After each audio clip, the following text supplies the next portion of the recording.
everyone and to share with you significant strategies, tips, and insights into the games this season, and to do our very best to help the teams across North America and anywhere else that may be listening. Hello, I'm John Hobbins, and I'm one of the moderators for tonight. Along with me is the rare and radical Rajiv Galva, who is behind the scenes handling all the really important technical things, because, of course, he would not be able to handle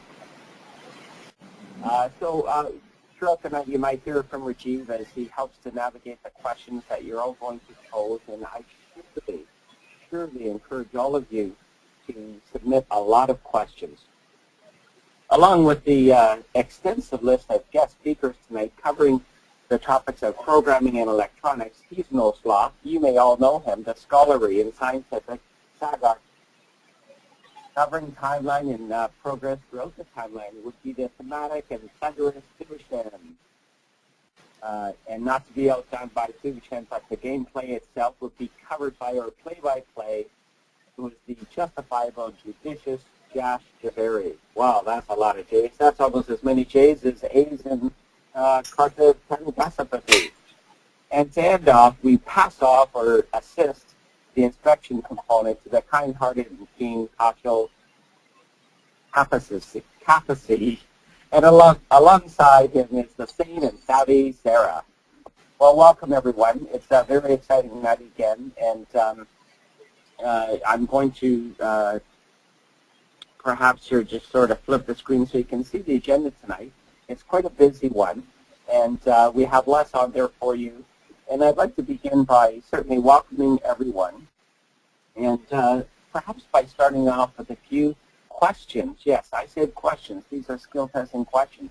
So Thuvishan, let me ask you a question and see if you know the answer to this, but I'm going to ask the audience to try to queue in the audience queuer question list to see who can answer the question first.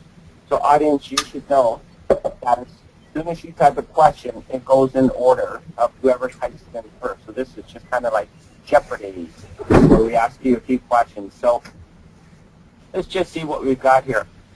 Question number one. Thuvishan, are you ready? Yeah. All right, that's a thunderous response from Thuvishan. Here's our first question. How many kids do you feel are impacted by FIRST on a global basis? Thousands? Thousands. Wow, that's a pretty open-ended response there from the thunderous Thuvishan. I can tell you that the teams are going to be submitting the answers now because there could be a surprise. Who knows?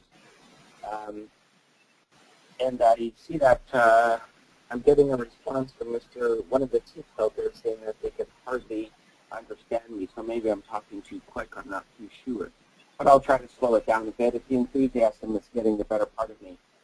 So that is question number one. How many kids on a global basis are robotics? Thuvishan's answer is thousands. Well, audience, I'm sorry, you're going to have to be a lot more accurate than that, more specific on my bet. And we will give these answers out at the end of the show, of course. I want to start to see the audience actually submitting some responses. I don't see any yet. And Rajiv, in the background, just so you know, our audience is saying that they can't hear us that well. So you might want to get closer to the mic and talk.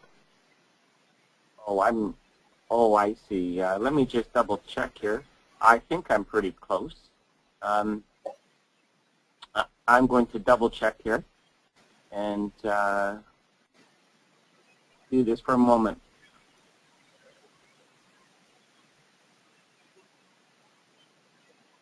Technical difficulties, hey? Yep, that's fine. What's fine? Where are you right now? That sounds better. Better? Yeah. A lot better? Much better. All right, then. Okay, I'm going to go back to that because I believe that perhaps some people didn't get the question. Question number one. How many kids are impacted by FIRST globally? So get those questions in as quick as you can. Chris, I see that you've made a comment that you can't hear me too well. Could you please let me know if you can now hear me much better? Question number 2, for the people out there that really know what's going on.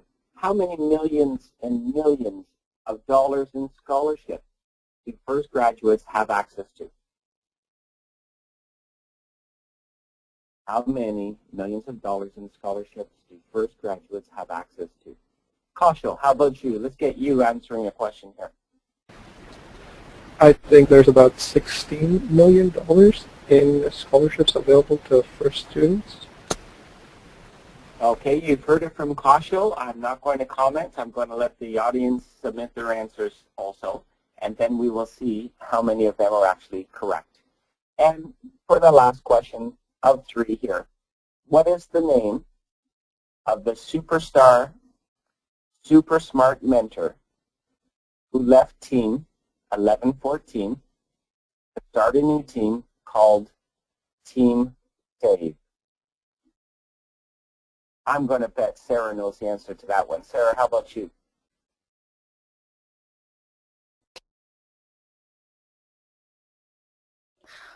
I actually don't know. I know the 1114 member that is on mentor that's on my team now.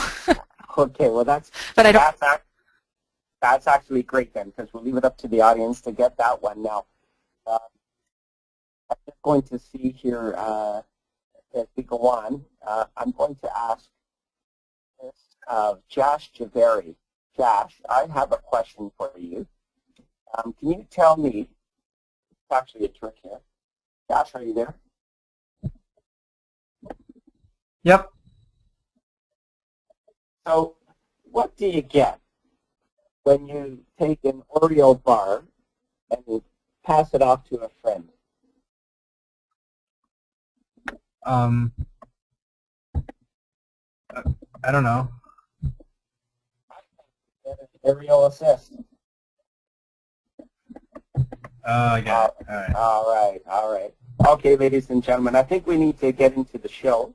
I'll start off by a few logistics here, where I just shared with you that anything that is said tonight on tonight's webinar is not the advice of First Canada, nor any of the guest speakers, other than people's opinions. So you should take the rules book, the guidelines by First as stated for the game this year, and that's how you should follow and conduct yourselves. I'm going to just share with you a few bits and pieces of information that our good colleagues across the country have shared with us. So these would be what we call our tips. This will take about a minute or two, and then we're going to transition into the actual webinar with our first guest speakers being Kaushal and Sarah to talk about inspection. So just before that, I'm going to give you Bredner's Bits. Now this is an update. I've just decided to call it Bredner's Bits, and Mr. Bredner has asked that I share these bits of information with all of you. To start off with, Mr. Bredner says, please convince the teams and students to apply for the Canadian University and College scholarships. As you mentioned on the last webinar, we have a significant increase of what scholarships available, yet we don't have enough teams actually applying for these scholarships. Second, Mr. Bredner says he'd like to see all teams submitting Woody Flowers finalist submissions for their teams, as well as the 2 Dean's List nominees. These are very prestigious awards and have many awesome people to nominate. I have to tell you, I've been a Woody Flowers winner myself, and that was one of the most memorable moments of my career, quite a long career now, in FIRST Robotics, and that all happens by the team submitting. So get those Woody Flowers and Dean List nominations in. And Mr. Bredner wishes good luck to all teams during the final 2 weeks of the build, and he looks forward to seeing them very soon at the 5 events that we have across the province this year. And again, just a final reminder that the GTR West is a closed event, only open access for the teams that actually registered to that tournament. But the teams are encouraged to watch it on watchfirstnow.ca. Thank you for those tidbits there, Mr. Bredner. Now, I have another person who's offered a few tips, and that would be the complex but composed and calculating and colorful Corey Lehman. He's the superstar mentor from Team 1241 and 1285. And Mr. Lehman touches on a few important points around gracious professionalism. He reminds teams that being versatile at all positions and available to help other teams is extremely important. He also suggests that teams would be very wise to have 100% consistency in autonomous going into the tournament, that this will help you tremendously in terms of your success. And of course, to talk to other teams before the match, to discuss strategy and how you're going to play the match and who's going to do which role during the match. Bring a spare shooter or parts for the robot if possible. A key strategy here is his comment about stay clear of the other team's ball. As you know, there's a huge penalties that can be incurred by interference with the other team's scoring devices. And as far as robot tips go, Mr. Corey Complex Lehman talks about bringing a spare parts, as mentioned before, but ensuring that anything that falls outside of the perimeter of the robot needs to be made rigid due to possible impact from other robots, and that spare batteries are always, always very important. I need to just give you a bit of a tip from one of the last webinar superstar people, the jazzy jock of FRC himself, Justin. And he's decided to send some tips north of the border for us today. And these tips are, heading into week 5, driver practice is extremely important. Get the robot done, get driving that robot, and trying to get a sense of how to handle that ball as it's bouncing around all over the place. And you'll notice the results from this practice as you move on to the season. He also mentions about scouting, how important that is. And thanks, Justin, for that tip, because I can tell you that I'm trying to organize the next webinar is a webinar that's going to be about scouting strategies and how to gather data that's going to be key to the success of your team. And as always, be safe and have lots of fun. The competition season is almost here. And I have to tell you, everyone, to remember, we're going to post on our Facebook site for our friends down south, Mike and Justin, as they cover the top 25 FRC teams. And they're going to kick that off in just a few weeks, and you can go to our Facebook page to see all of that detailed information. All right, let's get on to the evening and offer the opportunity now to hear from Kaushal and Sarah on inspection. Go ahead, Kaushal and Sarah.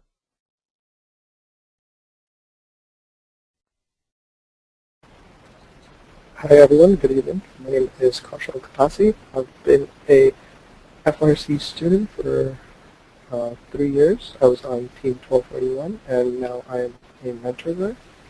I've been a robot inspector for the past 2 seasons.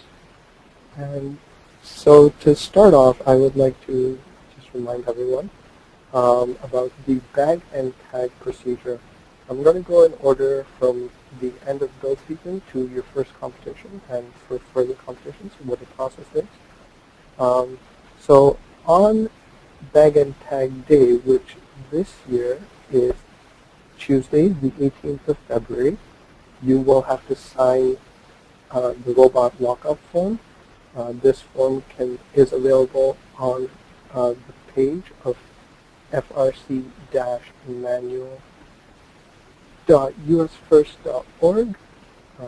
This form must be signed by a mentor or anyone who is 18 years of age or older. But this person cannot be a student on the team. The cell phone number, the time, the person's signature, the person's name, and most importantly, the numbered zip tie, which is used to seal the bag with the robot inside. The number of that seal must be clearly legible on that sheet.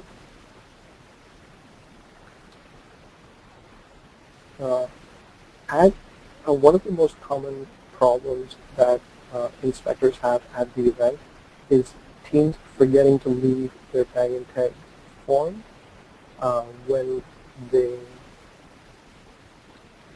load in the robot. Generally, anyone on site will advise you to bring your bag and tag form with you when you load in your robot.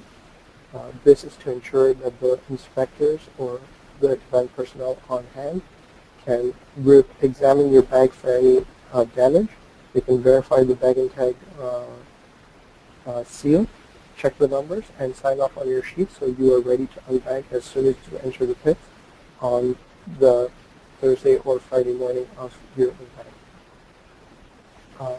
One of the problems is if you don't bring in your bag and tag form when you load in your robot, the inspectors may be busy during the morning, having already started inspections of other teams. Thus, they may not get around to your team very quickly, and you will be delayed in unbagging your robot at the event. The next thing I wanted to talk about is the general inspection process.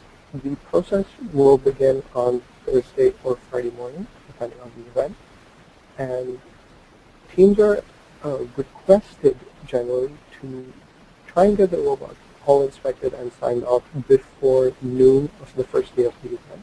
This is to ensure that everyone is legal to play the game and everyone can get on the field and have their practice matches. I understand that there are often complications or rules that teams are overlooked, and the inspectors will point them out. Usually we find that about 60% of the teams will be done by noon or by lunchtime on the first day of any event. And the other 40% will normally be wrapped up by the end of the day, unless there are any major concerns or issues where the lead robot inspector has to examine the rules and details or get a clarification from the referees or US first. Then it may take slightly longer. Inspections must be completed for all teams before they are allowed to play their qualification matches. It is highly advisable that you are completed your inspection prior to your practice matches as well. This will allow you the opportunity to play more practice matches, as you can come back. You can be in the filler queue, where if a team does not show up for their practice match, you could take their spot. But you can only be a part of the filler queue if you have completed your inspection.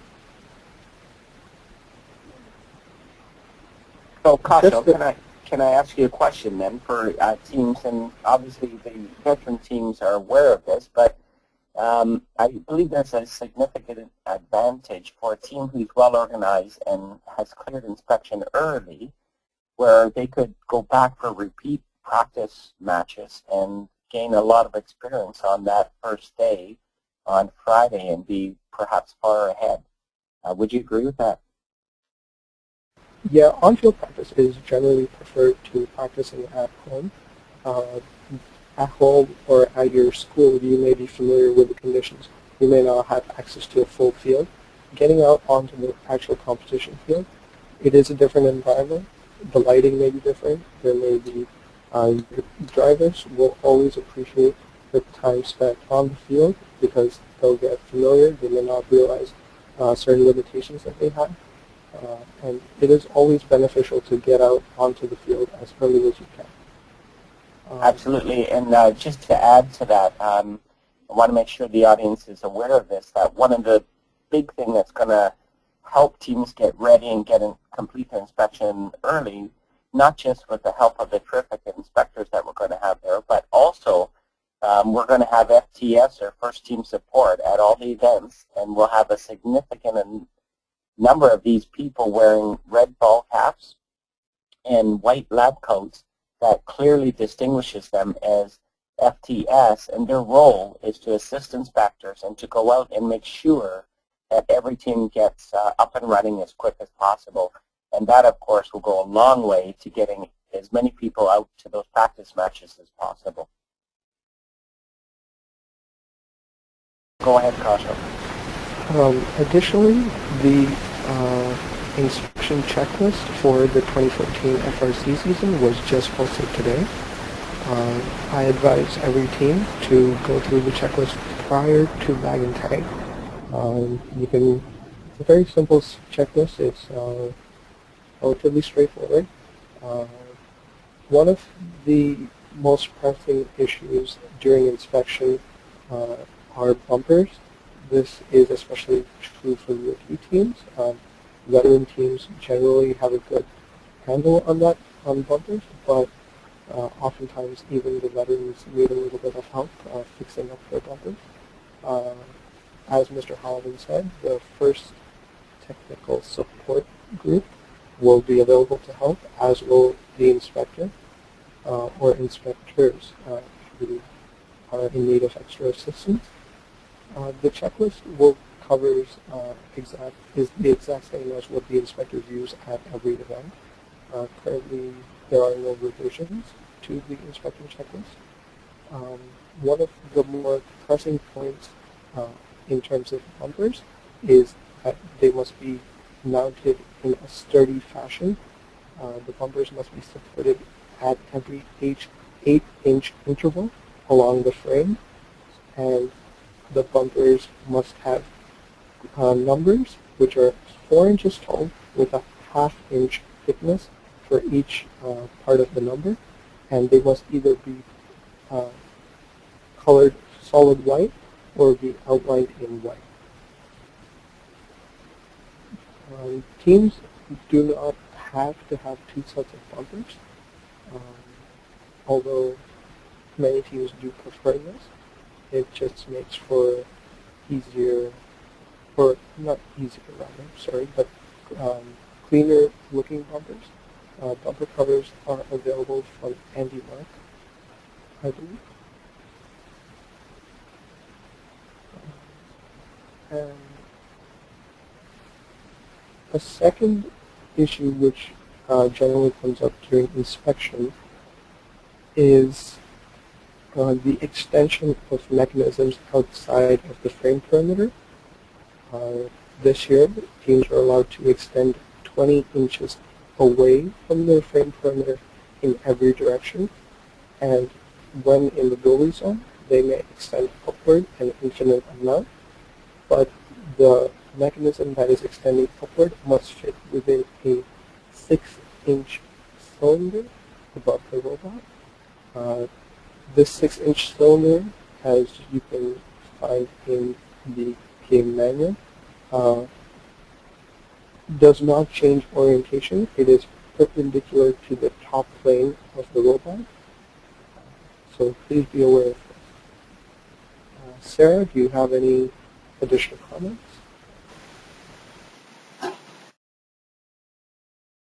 No, not at this point in time, but I'd be very happy to answer any questions that any of the teams have for other.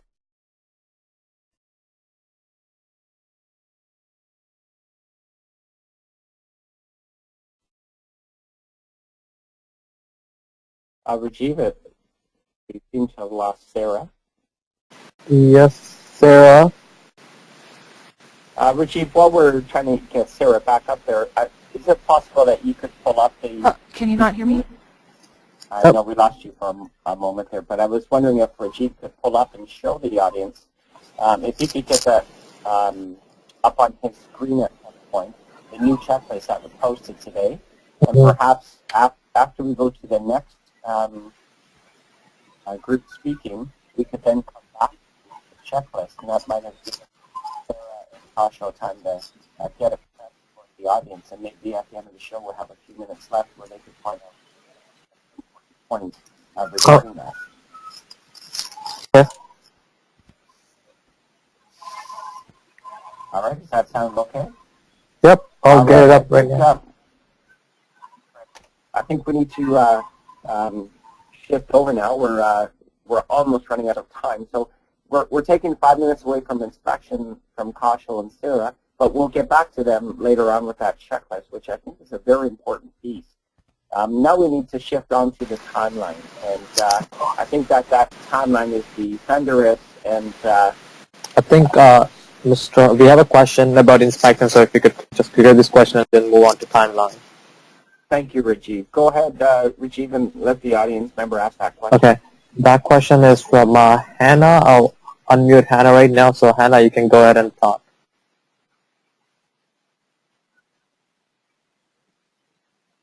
Hannah. Yeah. You can go ahead and ask your question. Oh, okay. For the bumpers, I was wondering, do you suggest a full frame that's bolted together and then you attach it to your robot, or separate boards that you separately screw onto your robot frame? Everyone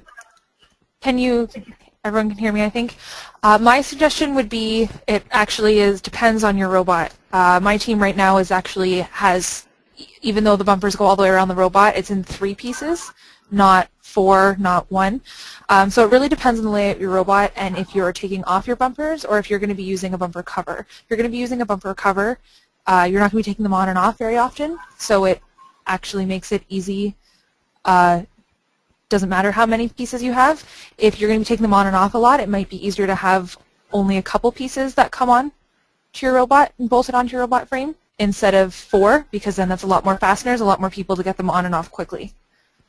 Yeah, those are some good comments, Sarah. I know that from doing FRC for 12 years now that having the ability to change bumpers quickly is very advantageous for many reasons, and the idea of some type of a quick mechanism, a quick release mechanism that you just throw the bumpers on in 2 pieces perhaps, just do a quick twist and the locking mechanism locks them on, and they're very rigid and durable for the matches. Don't underestimate the importance of bumpers, everyone.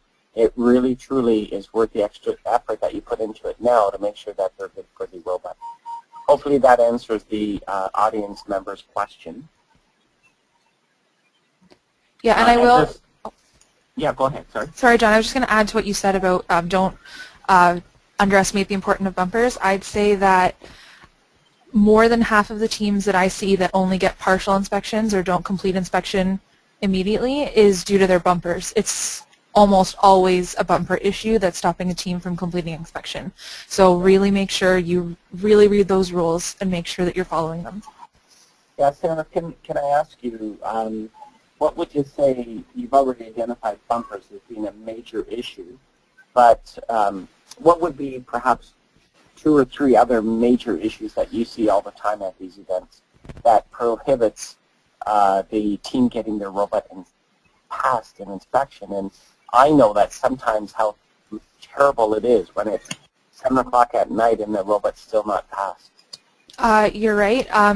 One of the other ones is right in that power on check, which is the last thing teams normally check after they've gone through everything else.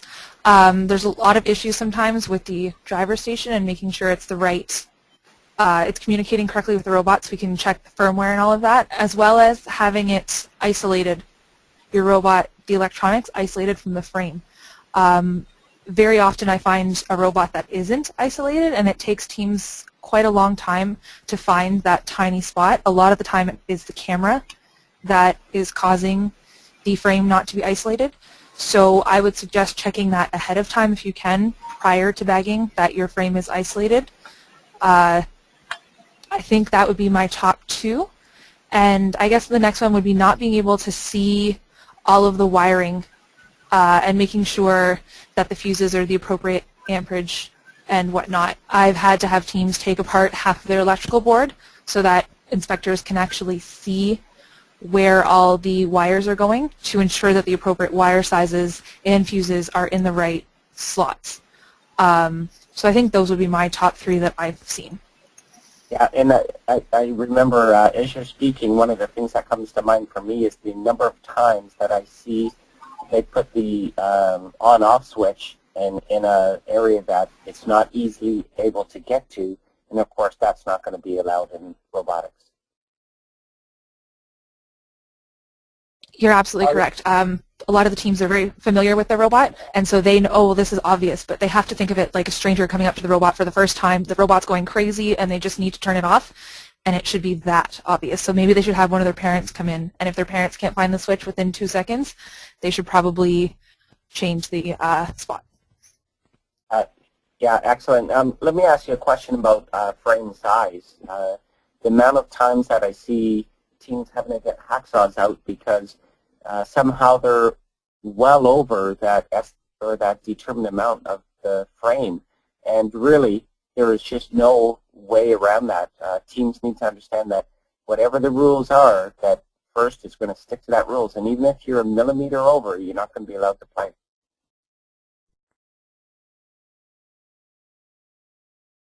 You're exactly correct. I would suggest, it's probably a little late now for teams, but to definitely design your frame to about an inch under the max of 112, so to 111. That way you know you'll be way under. But what a lot of teams don't realize is when you look at the robot rules and they talk about the frame perimeter, they actually state that it's if you put a string around your robot. So a lot of teams misjudge their robot perimeter length because they don't realize one of the cutouts they have actually still counts as the robot frame. So I would check that now. All of you out there, if you're not 100% sure that it's under 112 inches, go and measure it right now, and then you can fix it a lot easier than you would be able to on the Thursday or Friday at competition. Well, that's a really good point. So are you saying that, for example, if I have a U shape that goes into the robot a bit, the string would have to follow around that perimeter, go into the U, around the U, and back out and around the other side, and count as part of the overall? No, that's not how the frame perimeter works. If there's a chunk out of the frame, it actually goes straight past the opening. It doesn't go inside. I guess what I'm saying there is that actually has to do with bumpers and the frame perimeter. Because if you have a U shape but the edges of the U are only 6 inches wide, they're not wide enough to have the 8 inches of bumper required from each frame perimeter corner. So that's a lot of the times when you have a cutout where it affects the frame that they're allowed to have, and you have to get the hacksaws out to add more length to the sides. Okay. And what about the numbers on the robot? Is there any specifics that the team should be worried about with where the numbers are placed? The team numbers on the team number has to be clearly visible from all 4 sides. Now, if you have a bumper that has a gap in the middle because you've got 8 inches from one corner and 8 inches from the other, there's no rule stating you can't separate the number. So my team's 3571. I could put 35 on one bumper and 71 on the other, or I could put 3571 on one or both. It's not very strict on that this year. It just says to use your reasoning so that anybody on any side of the robot can clearly read the numbers. So it doesn't have to be in the middle, but it obviously looks a lot nicer when it's positioned that way. Okay. Well, thank you for clarifying that, Sarah. So I see that Rajiv has uploaded the checklist. I'm wondering if it's best to give you guys a few minutes to review that checklist, Sarah and Kaushal, and come back to that later, so this way we can move on with the next part of the webinar. Does that make sense?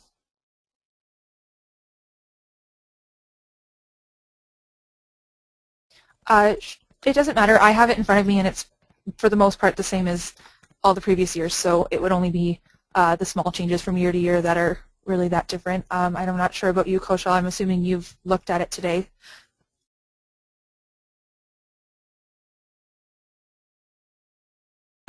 Yeah, I took a look at it. It is, as Sarah said, very similar to last year's.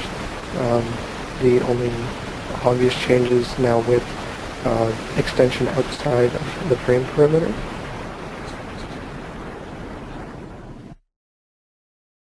Okay.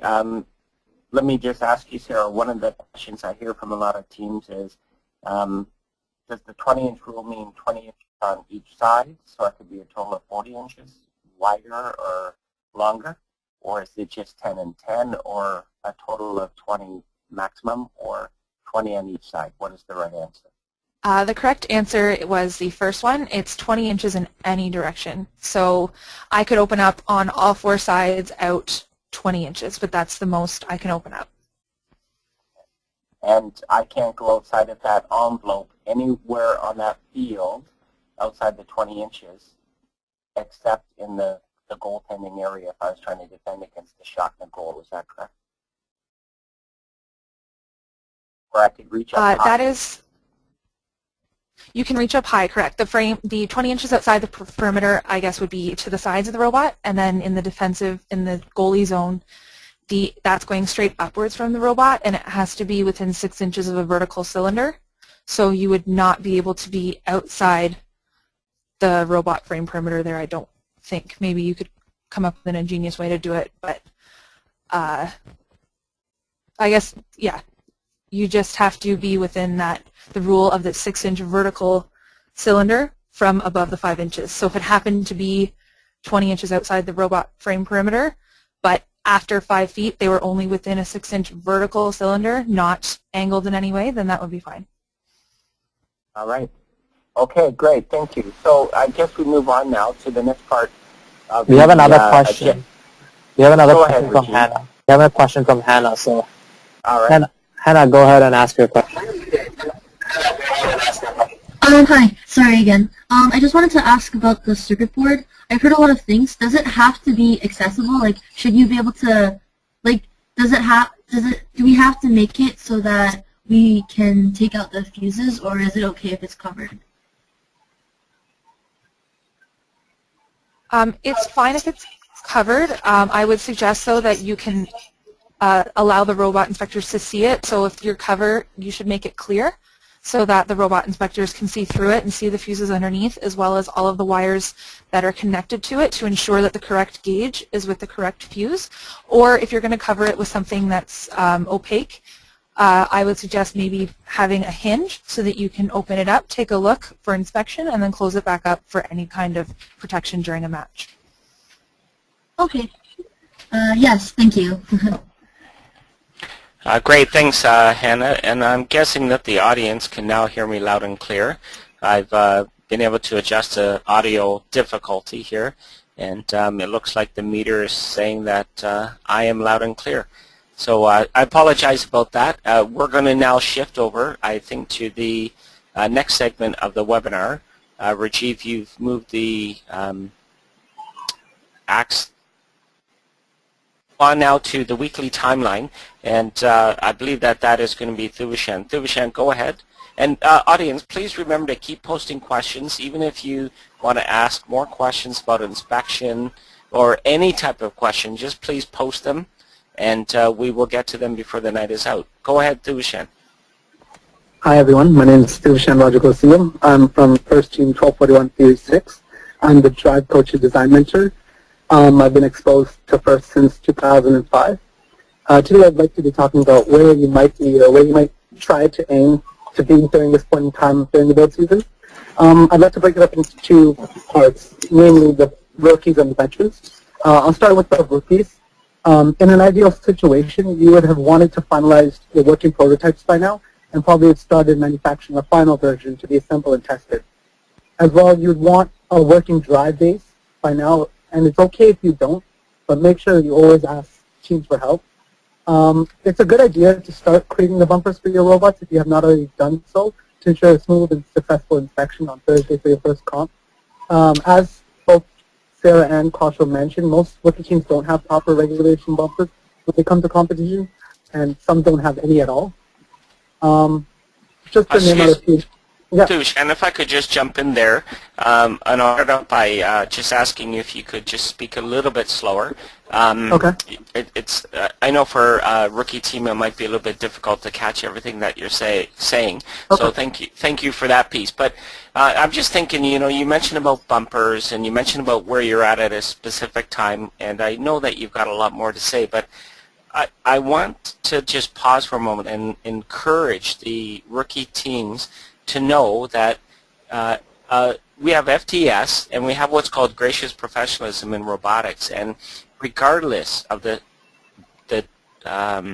progress on your robot, make sure you come to the tournament.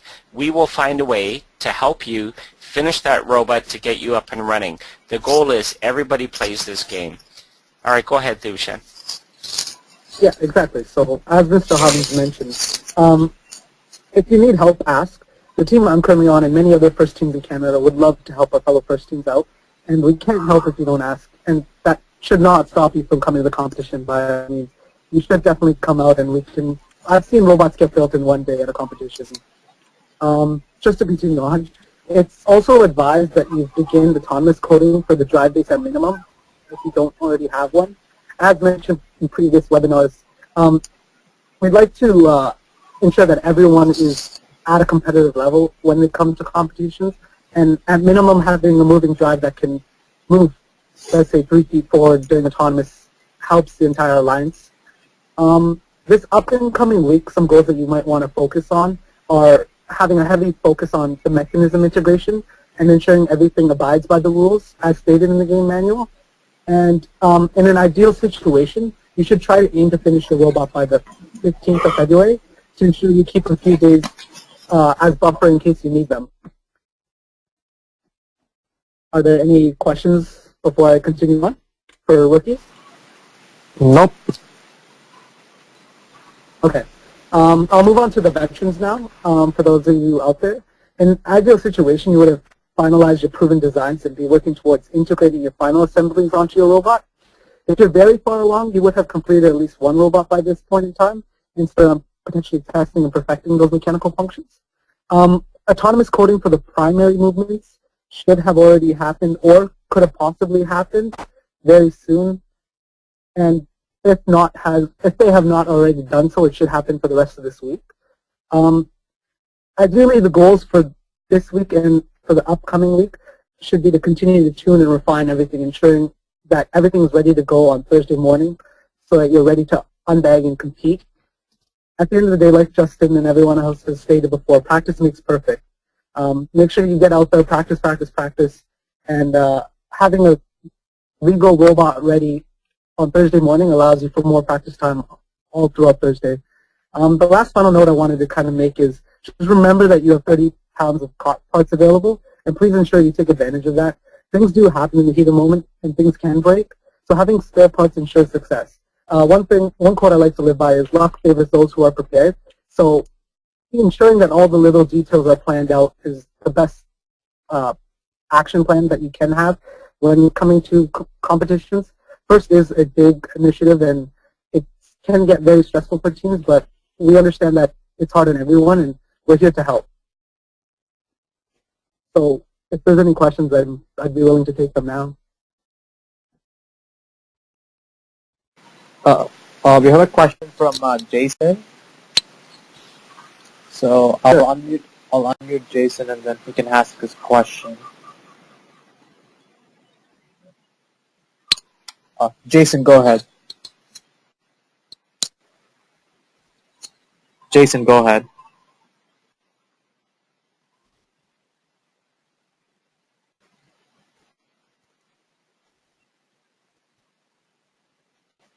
All right, I'll ask the question instead, I guess.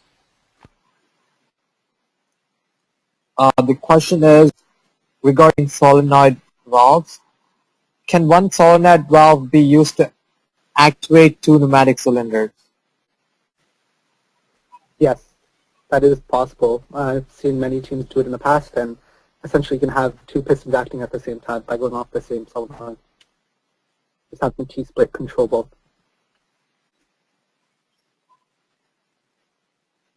All right, that's the only question. I'll pass it back to Mr. Hobbins. All right, thank you, Thuvishan. I know that we could do a whole webinar on helping teams get ready for the end of the 6 weeks. And when we look at this being the 4th week, I'm going to get a sense that there's a certain amount of panic that is happening. And teams should know that that is normal. This happens with veteran teams. It happens with teams, any type of team, including top teams in the world. And I know that one of the biggest mistakes that teams make, especially rookie teams, is their failure to reach out to veteran teams. Now, fortunately here in Canada, we have veteran teams assigned to every rookie team that we have in Ontario. But sometimes we all get busy, and the rookie team does not always reach out to these veteran teams.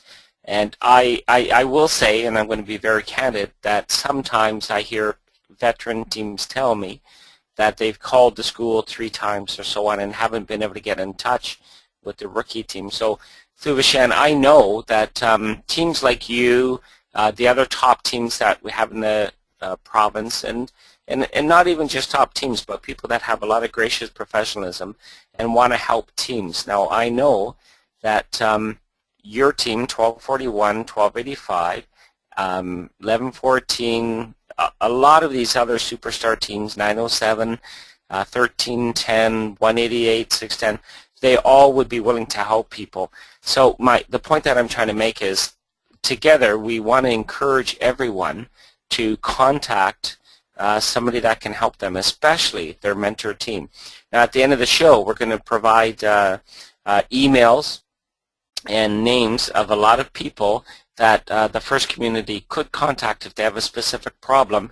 Think of it as kind of a FRC help center. So I'm going to leave it at that, and perhaps we can make sure that we have a lot of time left at the end of the day. And I noticed that we're 1 minute past the time for the superstar Jash J.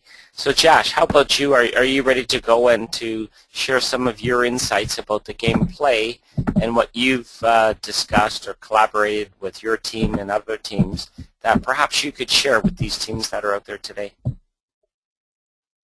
Yep. So hi guys, my name is Jash J. I've been around FIRST since 2009, and I'm currently it's my second year of mentoring, and I'm studying at Ryerson University. So I'm briefly going to go over what you can really expect at the first and second week regionals, and how gameplay might really factor in, and how basically you can have some strategies for success in the qualification and elimination matches throughout the first and second week regionals in specific. I'm just going to go over the first and second week regionals initially, and what you can expect of them. Just robot-wise, you're going to be expecting a lot. You're going to be seeing a lot of robots shooting over the truss. It's an easy way to score points. However, there's a downside to it. You still need to intake the ball after that, or to push it into the 1-point goal, depending on your strategy. You also see scoring in both goals, like I just previously mentioned. However, most of the robots will try for the high goal just because it is worth significantly more. Many will try to catch. Now, I want to focus on this just because a lot of teams I've heard of are trying to catch the ball, and from experience, I've kind of come to realize that it's not easy to catch a ball, especially with minimal to no experience. If you do get down early, I do recommend practicing this. However, at competitions during the first and second week in specific, I think only 33% of the teams will be able to catch the ball. And out of those 33%, only 50% of them will be able to catch it the majority of the time. So if this isn't your strong suit, don't keep practicing at the first or second week regionals. Try to use your robot to other advantages, and hopefully you can win other matches that way. Now in the qualification matches, you'll be seeing a lot of cycler strategies. The cycler strategy is basically broken up into 2 different sections. The first section is just driving to the goal and then scoring, whether it be in the low or high goal, completely ignoring the truss. And the second option would be basically shooting over the truss, intaking the ball, and then scoring in the high or low goal. You're going to be seeing a lot of this in qualification just because teams haven't gotten used to passing yet, and it might not be as fast as a team that can do 10 to 20 point cycles. So if this is the case, you want to be able to make sure that you can pass the ball. And I'll go over this a little later when I talk about some strategies to success. In the elimination matches, you can probably you'll probably be seeing more assist strategies, as alliances will be formed as per the captain's preference. And most of the time, the game is aerial assist, and so you do want to be able to pass the ball from one robot to another. However, don't expect to see many alliances that can do 3 assist cycles very quickly. Most will tend to just shoot for 2 assists. 3 cycles is very hard, and usually the depth at a first or second regional isn't as high as it would be towards the end, and so you should expect to see more 2 assist cycles. Now I'm just going to run over the qualification match strategies. The first being just have an auton, like Thuvishan previously mentioned. Even if it's just driving forward a little bit, and getting that 5 extra points for the mobility, that can make a big difference in a match. I've seen matches at first or second week regionals that usually end off scoring only like 10 to 20 points, especially earlier on into the day. And so those 5 points can really pull through and give you a boost in the end. And again, assisting. You really want to be able to assist. If you can assist effectively, and there's another robot on your lines that can assist effectively, at a first or second week regional, that will almost guarantee to win every single time, just because many teams won't be able to do it quickly enough. Jash, can I just ask you a question about that a little bit more? Because you sound like you're saying a lot of very important tips here with regard to how to play this game. And I know that a couple weeks ago we had the superstar Karthik on, and he was speaking about similar things as you are. Could we slow it down a bit for perhaps some of the rookie teams that you started off by saying you can score by throwing the ball over the truss. So that's good, but you need to finish the cycle off by scoring the ball in the one or the higher goal. So that's good too. What would you say would be a consistent, relatively easy strategy for a team to play? Now, I'm not talking defense, so we all know what defense will do, but what do you see as a easy offensive strategy? Now, this will depend on your alliance. However, let's just put your robot in the position of being the only team that can really score on the alliance. And so one of the strategies adopted for that scenario would be basically to just score the ball and do as many cycles as you can in the 2 minutes and 20 seconds that you're given. Whether that be shooting over the truss and then picking up, or just running to the other end. Doing this strategy will usually result in... Sorry about that. That's mum calling. So yeah, just doing a simple cycler strategy can be very effective, especially if you don't have many robots in your lines that can score. They're not ready to score yet. I think that would be the most dominant strategy, as I mentioned before, in qualification matches specifically. But yeah. So back to the qualification match strategy. I was talking about basically the two options, assisting and not assisting in qualification matches. And I touched on this before, but I just want to expand a little bit. If you do not assist, you can score between 1 and 20 points. Basically, that's a cycle with just the low goal. That's the 1 point. And the maximum is 20, which is scoring over the truss and then picking it up and scoring in the high goal. That's if you have no assists. Ignoring the assist that you get from the human player to your robot. And I would only recommend this strategy if you think you can do 2 cycles faster than the other opponent can do 1 cycle with 2 assists. This is because an assist cycle, a 2 assist cycle, can stagnate from 20 to 40 points, assuming they score in the high goal. And this basically is double how much you can score if you do a truss shot and then a high goal score. So you really have to get good at cycling if you want to go up against an assist alliance. And so I do recommend doing the cycler strategy only if you think you would be slower at assisting. Well, that sounds like you've put a lot of thought into this, and it certainly sounds very complicated. And I know that veteran teams listening probably have already looked a little bit at what you're talking about, but I'm wondering, as a new team and a rookie team, maybe by the end of the conversation we could have 3 tips as you're going through this, Jash, for what would be the 3 top things to think about for the veteran team, and perhaps the 3 top things to think about for a rookie team. And that would really help give some direction for these rookie teams, I think. Yeah, sure. In my opinion, I think that for rookie teams, I have to start off with rookie teams. Rookie teams can really succeed by practicing how to assist, whether that be on the practice field or if you finish early. Once again, practice is key, and assisting is the name of the game. You really want to be able to assist. You want to have an autonomous. Oftentimes, you'll be picked in alliance selection because you have an autonomous, and you can play a solid game, basically. Even if it's 5 points, get it out there just so that you have something. And the third tip would basically be to have a strong drivetrain.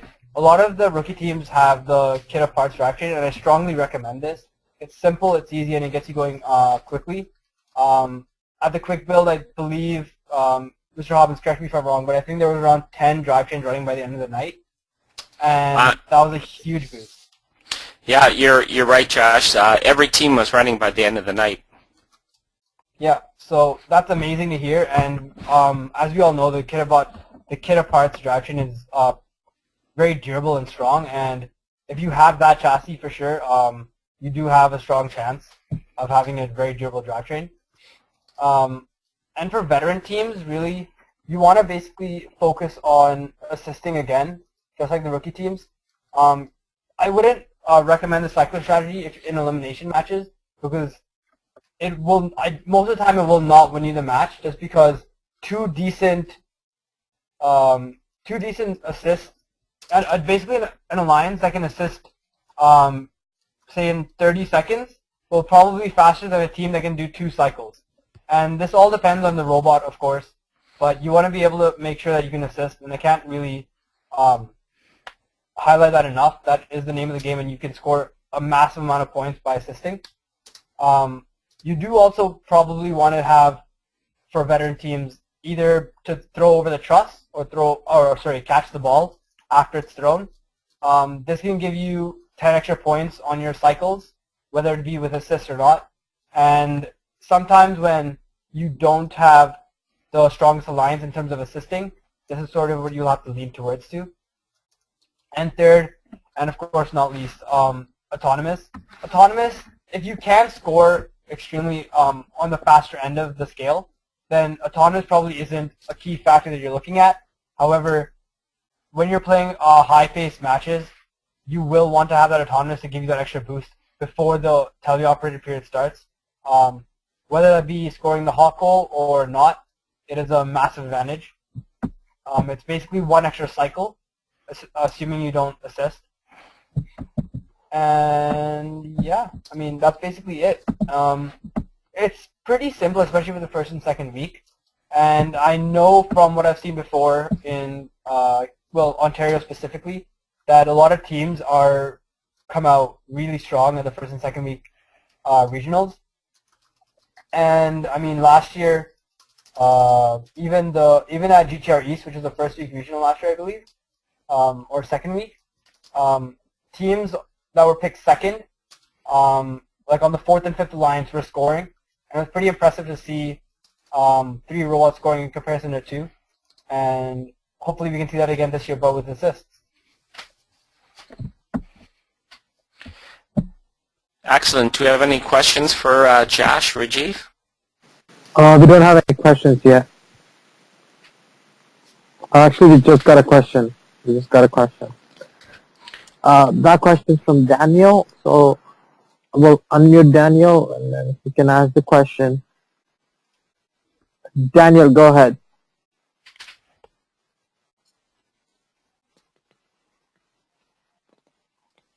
Daniel, you can ask your question now.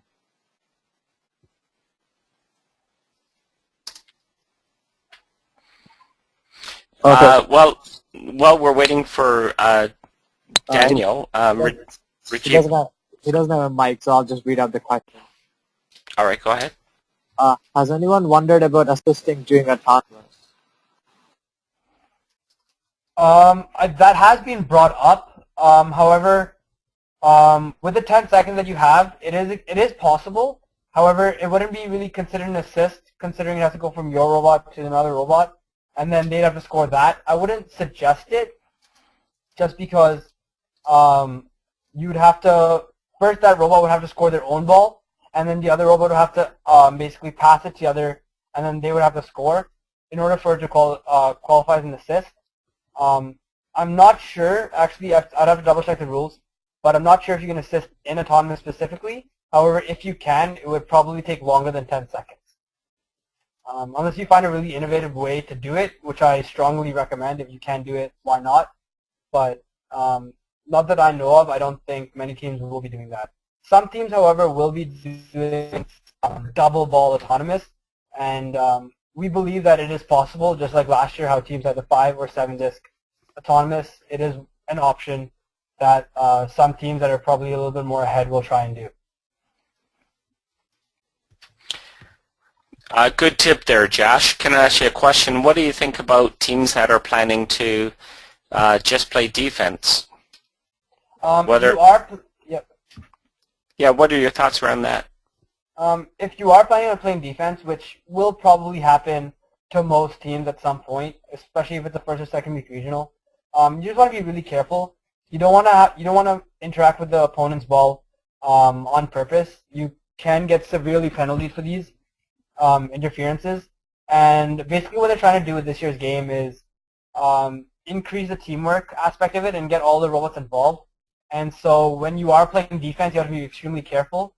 Unlike last year, there are no protected zones for robots, and so defense, if you can play defense, you have to be basically really careful.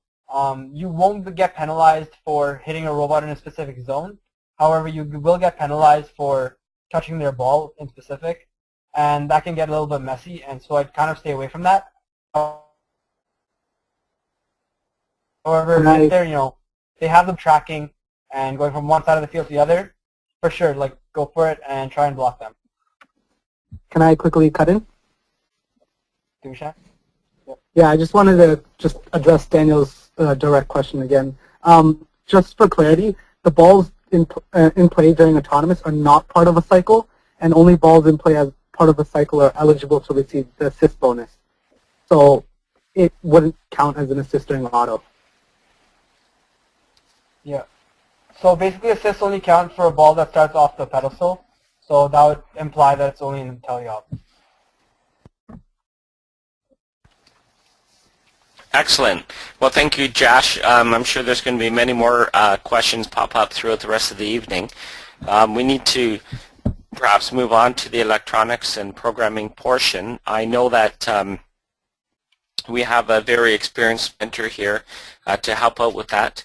A superstar student from one of the schools in Mississauga, and the fact that this person was able to really elevate his team last year to a position where they could do the autonomous that they wanted to do and switch up the autonomous at any given point in time, and more importantly, be able to solve problems that they encounter throughout the season. So I'm going to invite Sagar to speak, introduce himself and then to speak, and to encourage the audience to bombard him with questions, because I know that he can answer pretty much any question, but at the same time I really want the teams to get what they can out of this webinar, and we'll go from there. So go ahead, Sagar. Yes, please bombard me. All right. So my name is Sagar, and I'm from Team 1241/1285 now. As a mentor, I go to the University of Waterloo, and I'm studying electrical engineering. I'm in first year, and this is my 5th year doing FIRST Robotics, or yeah, I think it's 5. Yeah. So I'm going to cover a little bit about programming and electronics or controls, just about like where some of your teams should be and what you should be aiming for within the next 2 weeks.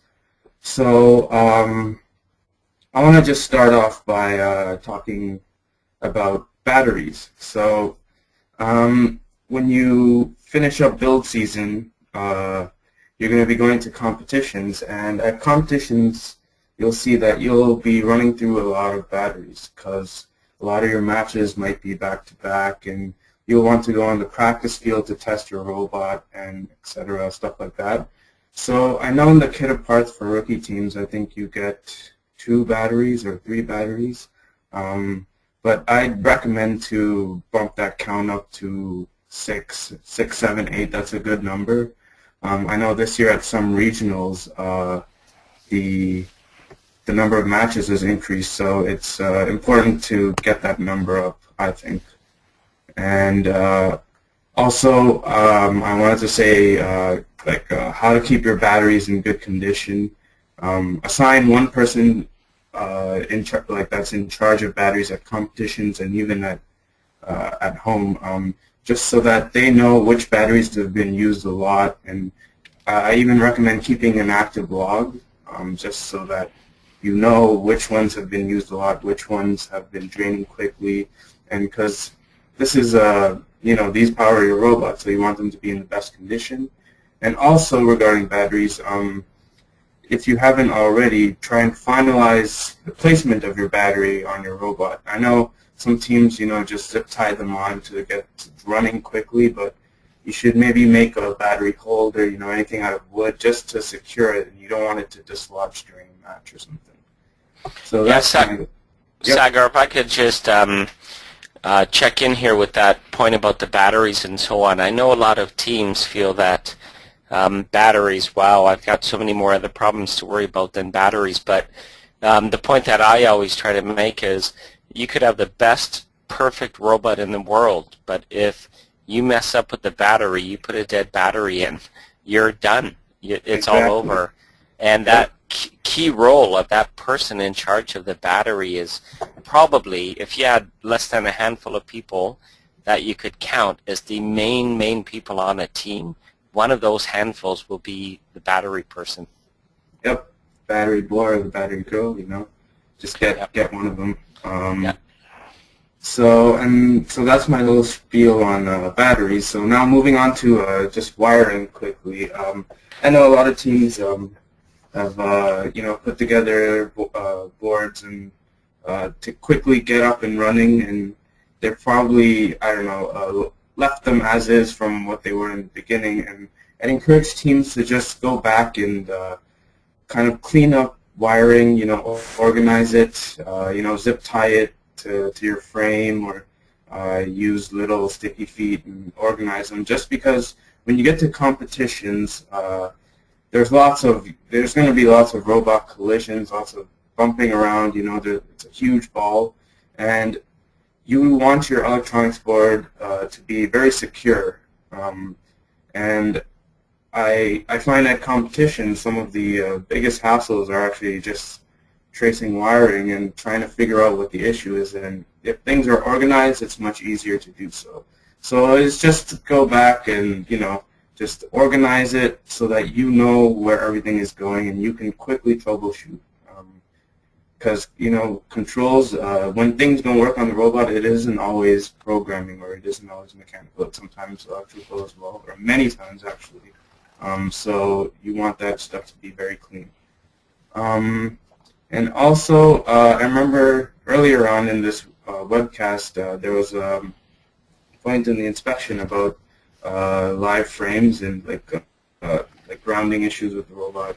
And I think it was mentioned that the camera was one of the biggest culprits, and I also find one of the biggest culprits to be the C-reel. So if you've screwed your C-reel down using metal screws to a metal frame, that can also cause that issue. And on our teams in the past, we've had that issue.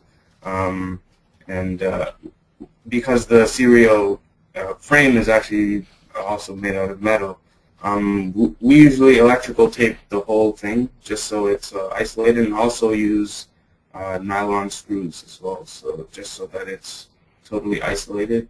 We found that that's a big issue. So that's wiring. And now finally, I just want to touch upon programming, which is probably one of the hot topics these days. So as people have mentioned before, autonomous this year, you can get those 5 points quickly by just driving forward.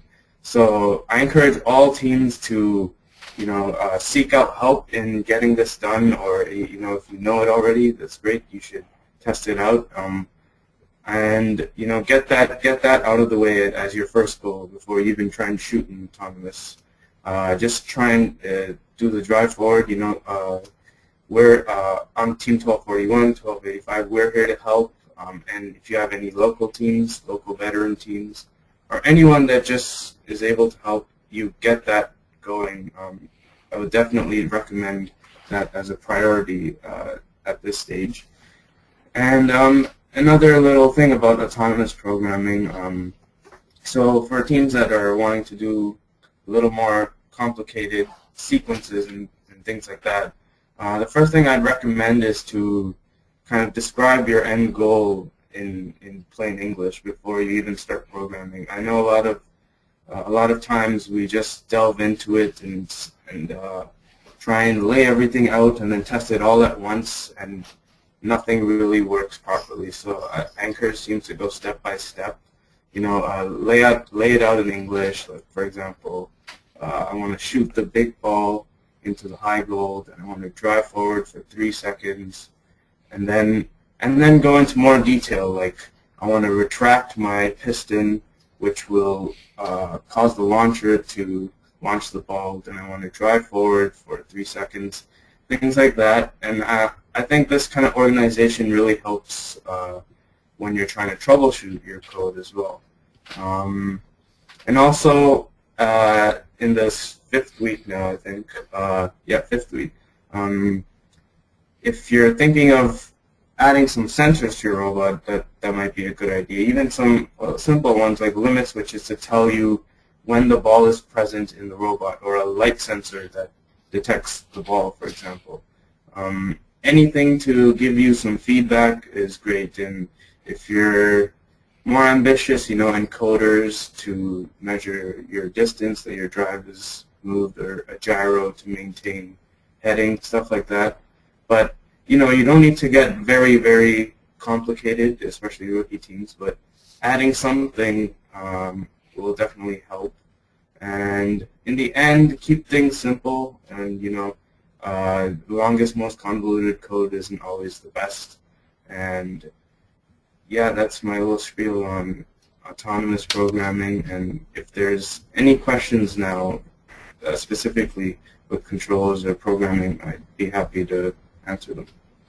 Well, Sagar, while everybody's compiling their massive list of questions that could come forth for the programming in electronics, I'm wondering if I could just ask you regarding what do you think would be the minimum that I would need to do at this stage as a minimum tip for programming and what I should be doing with my robot? And secondly, if I was a team that was really struggling, and I've got a chassis, kind of worked on quick build day, I was pretty happy when we left, we're all excited, but we've got barely more than that done now. What would you suggest perhaps might be my next steps that I might need to do to be ready under the current circumstances? Okay. I know a lot of teams had running chassis by the end of quick build, which was great. But then I know maybe they wanted to add more motors, make it a 4-motor drive and things like that, and then you may have run into hurdles. And my biggest tip would be to seek out help if you need it. And also, there's a lot of documentation online. There's the WPILibScreenSteps.com. That's a full FRC control system 2014 rundown. It gives you specific code snippets and things like that. And also Chief Delphi, that's one of the greatest resources for FIRST Robotics. Everyone, a problem that you encounter will be on there for sure. Like teams have posted over the years, and it's just a great database for troubleshooting specifically. And if you find yourself in a hurdle and you're not able to get over it, just I encourage teams to just seek out help from from veteran teams and teams that have gone a little bit further, and even arrange appointments to meet in person. I think a lot of times, especially with controls and programming, it's hard to kind of troubleshoot over email or over the phone even. But if you're really in that kind of desperate state at this point, it's all right just to ask for some help and just tap into your resources. Yeah, I think that that's a really important comment. I know that a lot of teams out there do have a lot of questions, not just the ones that are on the webinar, but teams in general. And I'm going to take a moment to just say a couple of things so that teams can compile more questions to ask you specifically on this webinar. But what would you suggest I do? I'm a team that I feel like I've been really excited about this event, and I'm a rookie, and we're getting close. I know there's only about a week and a half to 2 weeks left to this actual build season, and I want to do the best that I can do. So I've got a running chassis. I know I can push that ball around the field, but I'm not so sure of what would be the best autonomous for me. So considering all the rules and considering that we want to complete a cycle and get a ball through a goal, what advice would you give me as a good programmer on how I could actually, I don't really have a shooting mechanism, how would I get that ball in the goal to complete a cycle in autonomous? So I would say at this point get a lot of time with the robot just to as the teams are practicing as well, driver practice, etc. Schedule some time for autonomous, some dedicated time, and if you don't have a shooting mechanism, that's perfectly fine. You can in autonomous you could place the ball in front of your robot and just directly in front of the logo, for example, and just hurdle the ball through. It'll take some testing, of course, but that's literally put the ball in front of your robot and try and drive forward and see what happens. Where does the ball roll? Maybe you need to move one side of the drive forward to kind of angle the ball, and I think this year especially it's very easy to be effective in autonomous, especially because you can just drive forward and get 5 points. And if you find yourself kind of strapped for time, make sure you get that done. And I know all the speakers have stressed that. And beyond that, just keep working at things like pushing the ball into the low goal, or if you have a shooting mechanism, trying to shoot into the high goal. And that would be my best advice. And I think as long as you can tap into your resources effectively, I think you'll be able to get it done. Good. Let me ask you then, Sagar, a question, and I know, Rajiv, that there are some questions are surfacing, and that's good, because I'm trying to not stall, but give an opportunity for more questions to be generated. But let's talk about a strong veteran team. Yeah. What might you say to them that you might have thought about at the beginning of the season, and you've now changed your mind for one reason or another, who knows, about the ability in this game in terms of coding that robot and what they could do. So, for example, how feasible is it to perhaps score 2 balls in autonomous and hit both goals at the hot stage and so on? Just talk about that for a little bit. Yeah, I definitely think that's a viable option, and I think a lot of the elite teams, veteran teams, and other teams that rise up to the occasion this season will be able to do that. And that's probably one of the top goals of a lot of veteran teams. And yeah, at the start of the season, for example, we wanted to at least shoot 1 ball into the goal, and now we are kind of pushing for the 2 ball.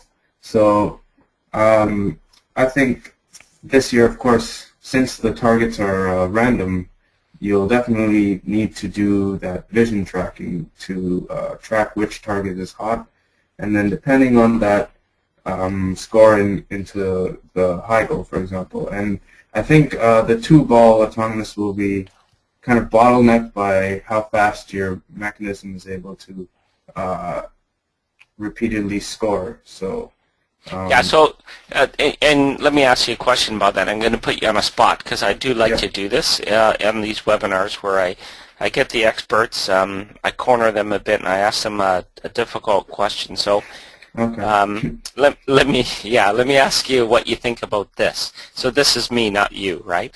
So autonomous is about to begin. And I want you to rate my my suggestion here. So my suggestion could be, on average, I want to score at least one hot goal during the autonomous goal, but I want to score 2 balls.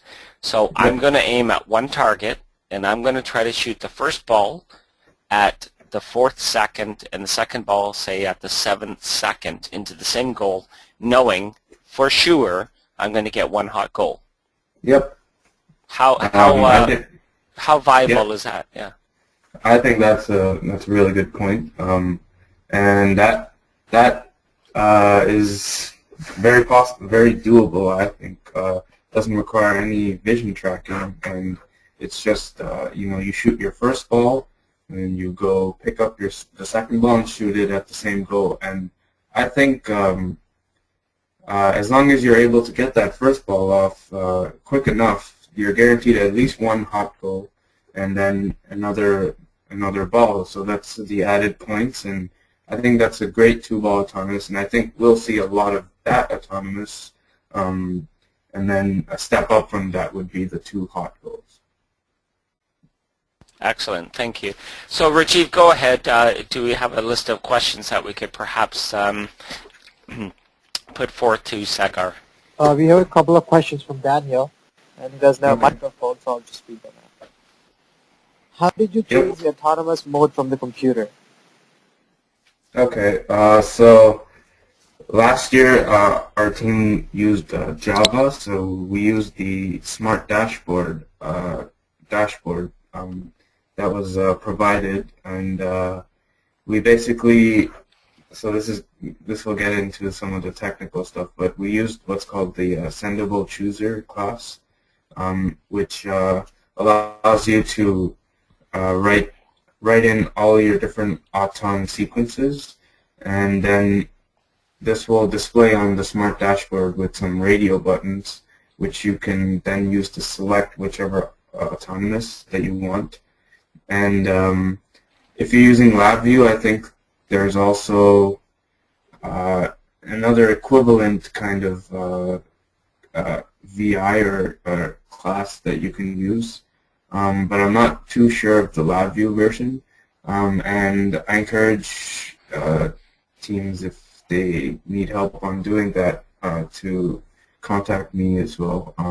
And there's also other ways. For example, you can put a potentiometer on your robot and then turn it to a certain value.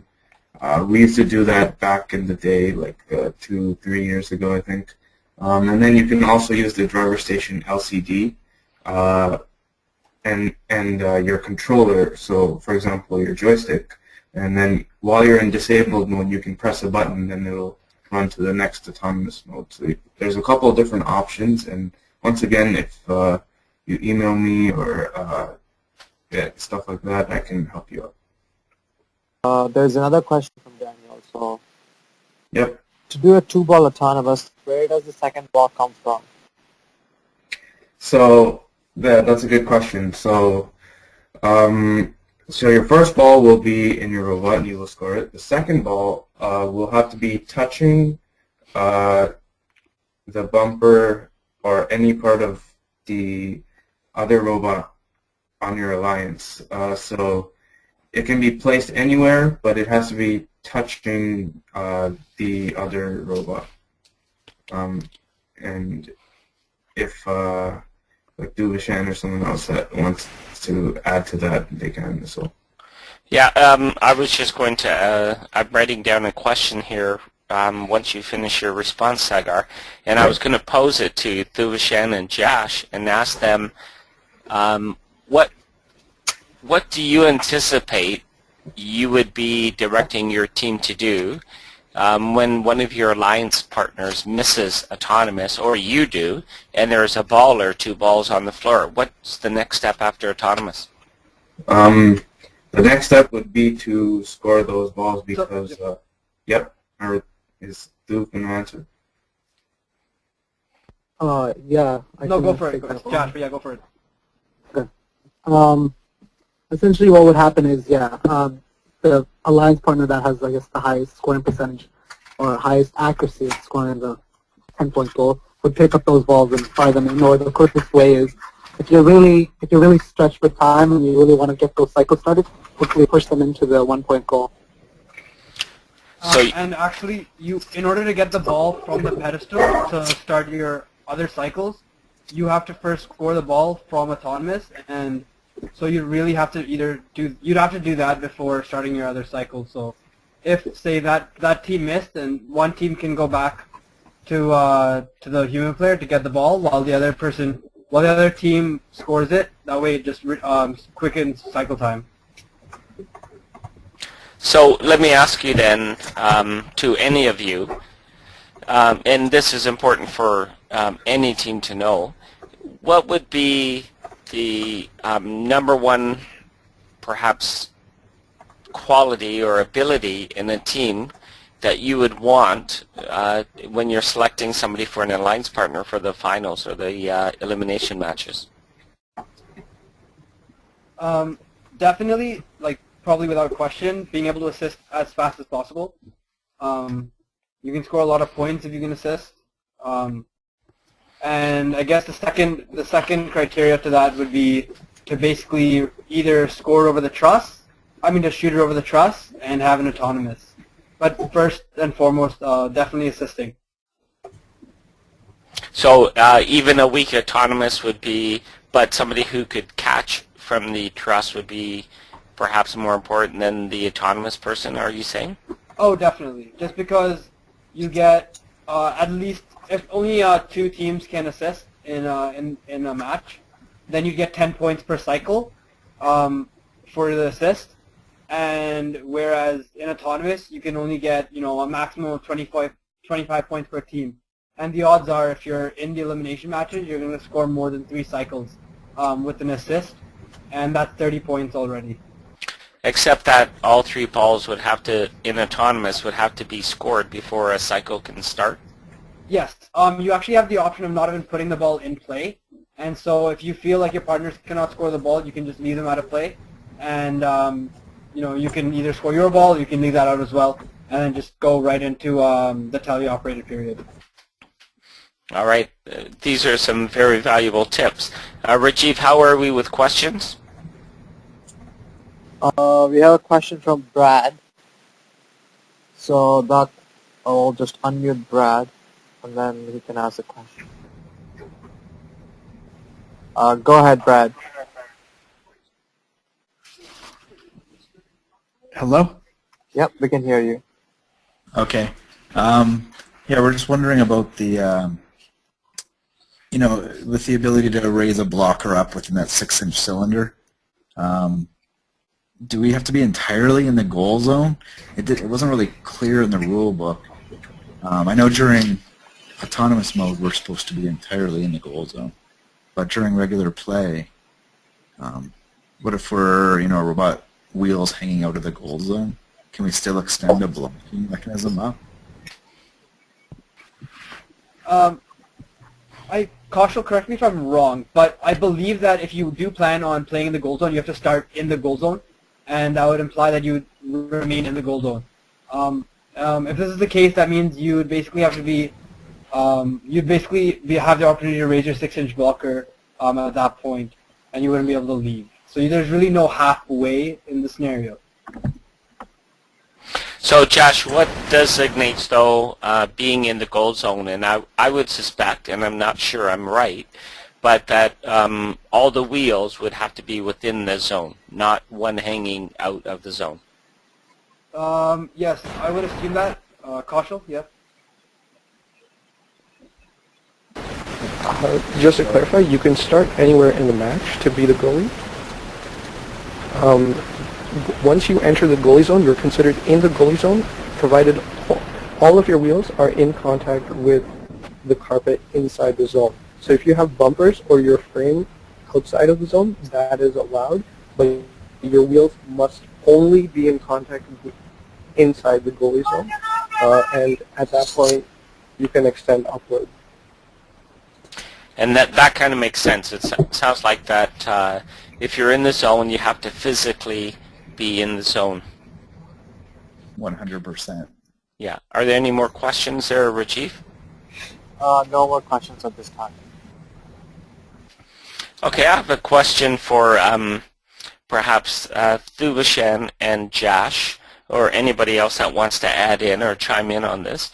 In your opinion, and I know it has a lot to do with your robot and so on, but what makes a good alliance? What would be, in your mind, the perfect kind of alliance partners? So basically, depending on the regional, of course, that you're at and what week it is in, I'm just going to talk about the first couple of weeks, just because that's obviously the closest to us. In an alliance for the elimination matches, you want to have at least 2 robots that can assist. Out of those 2 robots that can assist, one needs to be able to either catch the ball or throw over the truss, just to get that extra 10 points during that cycle. And then, obviously, one of them, hopefully the same one that throws it over the truss or catches it, should be able to score it in the high goal. This would amount to about 40 points per cycle, I believe. And yeah, around 30 points per cycle, 30 to 40. And that is probably going to take you around 20 to 25 seconds, depending on the speed of the robots. But basically, if you have an alliance comprised of those 2, like basically 2 high scorers, you don't necessarily need your other assisting robot to score, but just enough to pass the ball. And your third robot would basically be either a defensive robot, or if you do want to shoot for that 3 assists, especially if you're seated between 6 and 8, you might have a decent amount of robots to pick from that can assist in a minimal amount of time. Then you definitely want that strategy to go against, the powerhouses in the first or second seed alliance, who can basically do 2 assists really fast, but maybe they didn't get such a strong robot that can assist on the way back up in alliance selection. So that might be a strategy you want to look forward, look for if you're in the lower half of the elimination bracket in comparison to the top. So how valuable are you saying a defensive robot would be? Yeah. All right, I'll go ahead and take this one. One of the key things that many people are going to be looking for a third pick this year is a dynamic team that's able to quickly switch on to defense and then switch off to quickly hand the ball off for the first touch, so to speak. That way you can maximize your cycle time, allowing for your team to basically get the 3 cycles and slow your opponents down. At the end of the day, the alliances that will do well will be the ones that are versatile, and the name of the game is to be dynamic. Just have the ball constantly moving and have all robots constantly doing something. Everyone should have a role at all points during the game. Excellent.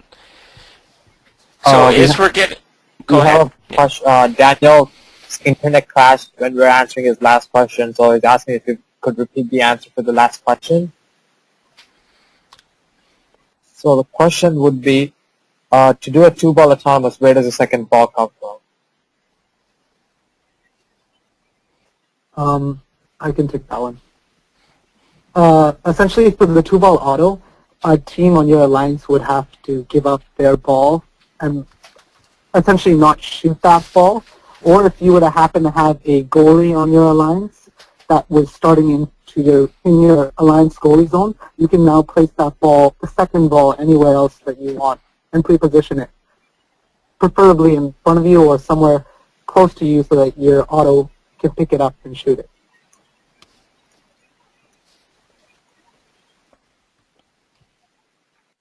Does that answer your question, Daniel? It doesn't have a microphone. Those are all the questions for now. Yes, it does answer his question. All right, thank you, Rajiv. I'd like to just point your attention to the screen, which is First Team Support, or FTS, and I've added an SOS on there because I want teams to know that this group of experienced experts that are on the show tonight have offered up their email addresses for anybody to perhaps send or questions or inquiries to them regarding mechanical programming, electronics, inspection, anything to do with FIRST Robotics and so on. And these are all the email addresses of the people involved in the show tonight. And I want the audience to know that, of course, everybody is busy. These experts are busy also, but I know that they understand Gracious professionalism and the very important need to try to help as many people as possible. So I want to thank the guest speakers. I want to thank Rajiv, my co-moderator for tonight, of course, and the inspectors. I need to encourage the audience to remember that even the most experienced teams can make a big mistake regarding inspection, whether that be using the wrong pneumatic cylinders that are not allowed, like bi-directional pneumatic valves. Are they allowed or not? Are cylinders? Is wiring proper? And so on. So make sure you follow the rules. And when in doubt, send an email to one of these specialists to try to help you. I'm going to just check in once more with Rajiv and ask him if there are any more emails or questions. Rajiv? We don't have any questions anymore, so I think. Okay, so what I'm going to do, I'm going to move to this page here, and what I want to do is to share with everyone, our good friends south of the border are going to reveal some very exciting footage of videos of teams. It's called the release of teams that want to send in their videos, and it's any team from across the world who wants to send in their videos. So this is the Mike and Justin top 25 FRC teams in the world, and what they will do, according to your vote and so on, is they'll compile a list of teams that they feel are the top 25 teams to watch out for from across the world. And of course, we have many of those 25 right here in Canada. And starting on February 22nd at 7 p.m., they're going to run their first broadcast, their premiere broadcast for the season. And they're going to talk about who they feel and who the audience feels are the top 25 teams from across the world. Let me ask the guest speakers tonight, Jash, Sagar, Thuvishan, any of you, have you participated in this before and seen this program? Yeah, this is Josh. I actually watched a couple of their shows last year, and it was quite informative in specifics to prior to a regional. They kind of give you a breakdown of what to expect at some of the regionals and some of the robots to look out for. This basically helps you on the very narrow and broad scale of scouting, and they give you an insight to kind of what to expect at the different regionals. So it is very helpful, and I do recommend everyone watch it, just for fun and also to learn something. Thank you for that, Josh. I noticed that February 22nd seems to be a Sunday or Saturday, a Saturday night. So I'm going to have to double check that date and inform the rest of Canada, of course. But I know that Mike and Justin have been guest speakers repeatedly on our show here in Canada, and that they are very informative. And many of you would have a chance to meet them at our regional events up here in Canada. A reminder goes out to teams to make sure you check that you have an opportunity to see the video feed from the GTR West on watchfirstnow.com or .ca, which is a webcast where we will be broadcasting with the very best feed throughout the FRC world at the Week 1 event, which is the first time we have ever done this in Canada. So we very much look forward, and you should know that the 2 of the 3 alliances from the reigning world champions will be at that event, Team 610 and of course 1241. So I want to take the opportunity to thank everyone for joining us tonight. Rajiva, if there are no more questions in the question bank, which I'm surprised because there should be a lot more programming questions for our expert Sagar. But that being said, everybody should know also that as I try to toggle between screens here, here are the email addresses for our people tonight. Again, they have graciously offered their email addresses that anyone who has a problem at any time could fire off an email to these people, and they will do their very best to stay on task and to answer your inquiries. So any last comments, or at least if I could ask the expert panel to wish good night to everyone, please go ahead. Guess I'll start off. This is Thuvishan, guys, and looking forward to a good and interesting season. If you guys need any help at all, feel free to message. Any one of us from my own team on Team 1241 would be willing to help, and there's numerous other teams in the area. I'll see you guys on the field. Kaushal? Thanks everyone for listening. Let me know if you have any questions. And I hope to see you all at GTR East, West, and at the Waterloo Regional. Have a good night. And how about Jash? Hey guys, I just want to say thanks for tuning in, and Mr. Robbins, you can add my email to that as well. I'm not sure if you missed me or. Did I miss you? Yeah. But anyways, thanks everyone for listening, and I hope some of this information helped everyone. You can feel free to email me at any time. I check my email pretty much every day, so I'll be able to email you back soon. But have fun. That's the biggest thing, and hopefully you guys can. Hopefully the season turns out to be pretty awesome. Excellent. Josh, I will make sure that your email goes up on the Facebook posting as a summary of this. Somehow I transferred from one computer to another and missed that, so I apologize. And I guess more importantly, it draws more interest to your email. So thanks again to you. And Sagar, thank you also to you.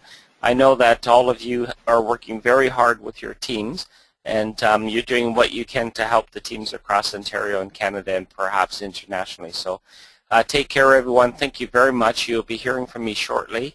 And we wish the best to all the teams in Canada and the world. And go teams. Thank you.